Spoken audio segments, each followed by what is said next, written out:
Ertiga ગાડીમાં થતું હતું પાયલોટિંગ અને મહેન્દ્ર પિકઅપ જીપમાં લઈ જવાતો હતો ₹3,66,924નો વિદેશી દારૂ। બંને ગાડીઓ સાથે પોલીસે 4 ખેપિયાઓને ઝડપ્યા। છોટાઉદેપુર જિલ્લાના પાનવડ પોલીસ સ્ટેશન વિસ્તારમાં ટવા ગામના બસ સ્ટેશન પાસે રોડ ઉપરથી પાયલોટિંગમાં વપરાયેલ મારુતિ કંપનીની અર્ટિગા ગાડી તથા મહિન્દ્રા બોલેરો પિકઅપ ગાડી જેમાં ₹3,66,926નો ભારતીય બનાવટના વિદેશી દારૂ તથા અર્ટિગા ગાડી અને બોલેરો પિકઅપ મળીને ₹15,02,626નો મુદ્દામાલ સાથે 4 ખેપિયાઓને લોકલ ક્રાઇમ બ્રાન્ચ છોટાઉદેપુર દ્વારા ઝડપી પાડવામાં આવ્યા હતા। છોટાઉદેપુર જિલ્લા પોલીસ અધિક્ષક ઇમ્તિયાઝભાઈ શેખની સૂચના અને માર્ગદર્શનને આધારે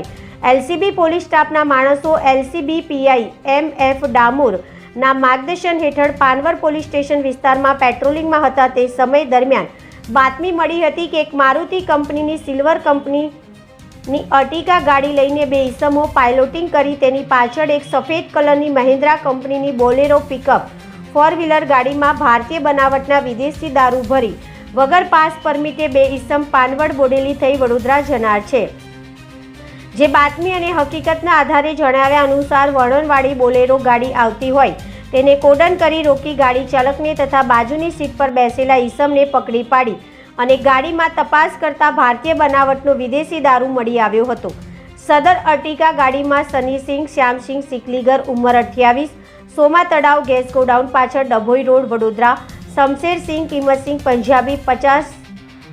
વર્ષ સોમા તળાવ મહાનગર ડભોઈ રોડ વડોદરા તથા તેની પાછળ સફેદ કલરની મહિન્દ્રા કંપનીની બોલેરો ગાડીમાં જસપાલસિંહ જોરસિંહ સરદાર ઉંમર વર્ષ 20 સોમા તળાવ મહાનગર ડભોઈ રોડ વડોદરા તથા કરણસિંહ શમશેરસિંહ પંજાબી ઉંમર વર્ષ 21 સોમા તળાવ મહાનગર ડભોઈ રોડ વડોદરાને ઝડપી પાડી પિકઅપ ગાડીમાં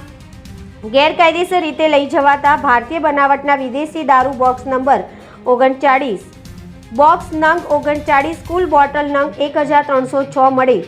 કુલ ₹3,66,926ના પ્રોહી મુદ્દામાલ અને દારૂની હેરાફેરીમાં વપરાયેલ મહિન્દ્રા કંપનીની બોલેરો પિકઅપ ગાડી કિંમત 5 લાખ અને પાયલોટિંગમાં વપરાયેલ અર્ટિગા ગાડીની કિંમત 6 લાખ, મોબાઈલ નંગ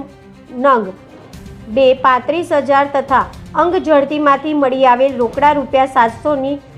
મળીને કુલ ₹15,02,626નો મુદ્દામાલ કબજે કરી ગણનાપાત્ર કેસને શોધી કાઢી કાયદેસરની કાર્યવાહી હાથ ધરી છે, જ્યારે અન્ય 2 ઈસમોને પકડવાના ચક્રો ગતિમાન કર્યા છે।